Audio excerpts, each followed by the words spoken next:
Clap it up for the Miami Dolphins and Mike McDaniel, man. Just another embarrassing effort at home on national television for the world to see. I mean, was there a more predictable outcome than this? I don't know if there was. I was optimistic. I thought Miami was going to be able to keep it close in this one against a Ravens defense, which has been bottom 10 in the NFL this season and has really struggled. I get it. Lamar Jackson was coming back. They were fully healthy offensively. I never thought this defense was going to be able to really be that competitive. I expect Baltimore to score 28, 30 points like they did tonight. But this offense and the miscues, I mean, are you kidding? It looked like the bad news bears out there. It was so infuriating. It was so frustrating. I mean, listen, I wasn't old enough to really grasp how bad the Miami Dolphins were in 2007 when they went 1-15. This is the worst Dolphins football team I have ever watched with my own eyes. It's without a shadow of doubt. The level of dysfunction displayed tonight is just at an all-time high. The sad part is, for the first 30 minutes of this game, you outplayed them. You outplayed them thoroughly in this first half. Yet you trailed 14-6 at the intermission because your own incompetency. You had a fumble at your own 6-yard line after getting a stop on the first defensive possession of the game. You had a missed field goal from 35 yards out after you false started on 4th and 1. You were going to go for it on 4th and 1, down 7-3 in the red zone. Nope, false start by Larry Borum, back him up 5, and Riley Patterson misses his first field goal inside 50 yards of the season. And you give it right back to Baltimore, who goes down and scores a touchdown to make it 14-6. And then, near the end of the first half, you're driving once again. You have the ball inside the red zone. It's 4th and 2. What do? You go empty formation 5 wide and run a slot fade to Devon Achane, who is being defended man-to-man by 6'4", number 1 safety in football, Kyle Hamilton. Is that really the best play you can come up with? And that just goes back to the coaching, the play calling. Why on God's green earth are you running a slot fade to a 5'8" running back who is being defended by the best safety in the NFL, who just happens to also be a massive 6'4" human being? I mean, that is a level of bad that I don't think we've seen reached. And they did that earlier this season against Carolina on a 3rd and goal, and they ran a little slot fade to Achane, and he went up and mossed a linebacker. But doing it against Kyle Hamilton is a different story. And by the way, I don't know if it was on Tua or Achane. I actually lean Achane. He didn't even finish running the route. Tua throws it with anticipation. Achane stops about 5-6 yards short of the goal line, and the ball sails to no one in the end zone. Like, it was just so frustrating to watch. It was so deflating. I don't know why I got my hopes up in the slightest that Miami would remain competitive, because anytime this team's on national TV, it seems like they just verbal meme The Office, Kevin dropping and fumbling the chili all over the ground. Like, that's Miami in prime time. And, like, I feel like you guys see it in this postgame. Like, I'm not even getting that angry at this point. Like, am I upset? Yeah, but it's almost like it's expected at this rate. It really feels that way, does it not? Like, it just, every time this team has a spot where they could make something happen, they just lay an egg. And it's so damn annoying. And the miscues today, like, is it Mike McDaniel's fault that Taj Washington fumbled at their own 10-yard line? No. Is it his fault that Larry Borum had a false start on 4th and 1? No. Is it his fault that Riley Patterson missed a 35-yard field goal? No. These are all player issues. But it goes back to the overarching theme that this team is always unprepared and not coached enough. They don't do the little things correctly, and then that does go back to coaching. In a one-off situation where all of those miscues happen, you can't blame it on the coach. But when it happens consistently, almost every single week, that is when then you go to the coach and say, that's an issue for him. That man right there. That is where you say it. If this was a one-time thing where the Dolphins just shot themselves in the foot, bad game, unlucky. But it happens almost every week. It does. They played a perfect game last week, and then they came out on Thursday 4 days later and played the complete, utter opposite. Should Mike McDaniel be fired tomorrow? Pin comment on today's show. Type Y for yes or type N for no. I think he should. Will he? Probably not, because Stephen Ross is incompetent. And like for the people that are going to come out here and say that it's not Mike McDaniel's fault because all of those issues we just outlined in the first half were player-related and Coach McDaniel had nothing they could do about it. Well, my point that I want to make here is that the analogy I just used, like the Dolphins played a perfect football game 4 days ago against the Atlanta Falcons. The Falcons are horrible, but you went on the road and embarrassed them in all three phases of the game. But then just 4 days later, you lose by 22 and look like the bad news Bears at home against the Ravens. That is coaching. It is. Because every blind squirrel finds a nut, right? That's the saying. That's what the game against Atlanta was. The Dolphins are a horrific, put-together team by a horrific general manager in Chris Grier. And they are coached by a bad head coach in Mike McDaniel.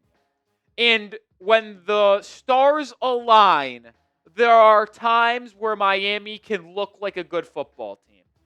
Listen, they looked like a good football team in the first half against the Chargers. They looked like a good football team for the first 60 minutes, for the entire game against Atlanta.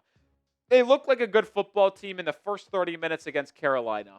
This team could look like a really good team for spurts. But in the overarching grand scheme of an NFL season, this is one of the worst coached and put together teams that we've seen.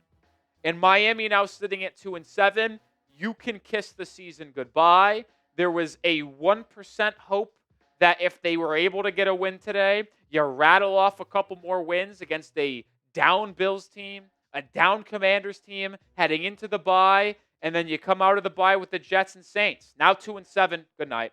Because in order to make the NFL playoffs in the AFC, you would have had to be 10-7 at bare minimum. So you would need, if you're Miami, to win the next 8 games. Is that going to happen? Absolutely fucking not. More coming up here in a second, but this episode is brought to you by Prize Picks. You and I make decisions every day. The right decisions can get you paid. And even if the Dolphins season going the right way, you can be continued right on Prize Picks, where you can get $50 in lineups when you play your first $5. Just pick more or less and at least 2 player stats. And they offer injury reboots, which is important for me, but it ultimately didn't matter. If your player leaves with an injury in the first half and doesn't return, Prize Picks won't count as a loss. They just ultimately remove that player from your lineup, which is what happened with Ollie Gordon for me. More than 16.5 rushing yards. He got hurt in the second quarter and did not return. I took more than on Derrick Henry rushing yards. He finished with 119. I took more than on Mark Andrews, 27.5. And he only had 22, but he did have 2 touchdowns. Join me on Prize Picks. Download the app. Use code CLNS to get $50 in lineups when you play your first $5 lineup. That's code CLNS to get $50 in lineups when you play your first $5 lineup. Prize Picks. It's good to be right. And in the back half of this video, like, I don't think you guys want to hear me talk about Mike McDaniel and the coaching anymore. Like, why should you? Like, it's over. We'll talk about the injury news, briefly talk about Tua, and then we'll talk about some trade stuff. Let's start with the injury news. Miami had a lot of them. Chop Robinson left the game in the first half with a concussion. At least that's what it was reported. He went to the medical tent with a concussion, valued for that, and then walked off the field with trainers with a towel over his head. So clearly a pretty severe head injury. Scary there. We'll ultimately probably hear more on his status and how he's doing tomorrow, assuming it's from Mike McDaniel, but who knows if he gets canned. Actually, funny question, Coop, I'll ask you this. If he were to get fired tomorrow morning, who would speak to the media? Because it is, I'm pretty sure, required that the head coach of the team speaks the day after a game by NFL media laws. Who would coach? Who would speak? The interim head coach would go up there and do it. Maybe Chris Greer would. Absolutely. Oh, I doubt that. There's just no world where he. Maybe Stephen Ross would. I don't know. Fascinated to see what would happen there, but they're not going to fire Mike McDaniel tomorrow anyway. They're going to wait until after the Madrid game. That is for sure. Ollie Gordon. I mentioned it. 2 carries, 6 yards earlier in this game, and then he got rolled up on. They did a pop pass to Devon Achane, right side, and then it gets rolled, and then Gordon blocking downfield got rolled up on ankle, really slow to get up. Ultimately did walk to the locker room, remained dressed. I mean, he was on the sideline riding the station bike, but he's hurt. We'll see the severity on his ankle injury. How about a mistake from the Miami Dolphins not having Jalen Wright active, healthy scratch in this one. Would have liked to have a second running back today. The other injury for Miami, Rasul Douglas. He left the game late in the fourth quarter, early fourth quarter, late third maybe, with a toe injury. Didn't return. He's been your best corner this year, so that would just throw gasoline onto the fire if he is hurt for an extended period of time. There might be more injuries, but the top 3 off my head were Chop Robinson, Ollie Gordon, and Rasul Douglas. We'll probably have more updates on that tomorrow. So stick with us for that. Make sure you are subscribed to the channel because we will be here tomorrow with 2 videos, morning, afternoon. Also have a live show in the afternoon. And if Mike McDaniel does get fired, we'll go live on the channel to break it down. So subscribe for nonstop Dolphins videos. All right, before we talk about the trade rumors and sign off on this post-game video, I'm going to briefly talk about Tua because I know a lot of people are going to get mad at him in the chat for this game. I don't think this game is on him. I really don't. I'm just going through his game in my head, and yeah, he threw an interception, but it was when you're down 28-6, and he just threw a 50-50 ball to Taj Washington, and Malachi Starks just came away with it. Not going to blame Tua for that. He didn't make any mistakes. You've lost because of Tua. I don't think this loss was because of him. I'm thinking of all the mistakes Miami made today. I mean, false start, not on him. The fumbles by Malik Washington, Taj Washington, not on him. I don't know, man. I don't blame it on Tua. Is it a perfect game? No. Was it a good game? No. Was it an average game? I don't know. Maybe below average. But you didn't lose because of Tua. You lost because of your inability to play clean football. Coop, actually, before we get to the trade rumors, flash the 4 keys for me. I came together and said the Dolphins will win this game if they're able to do 4 things.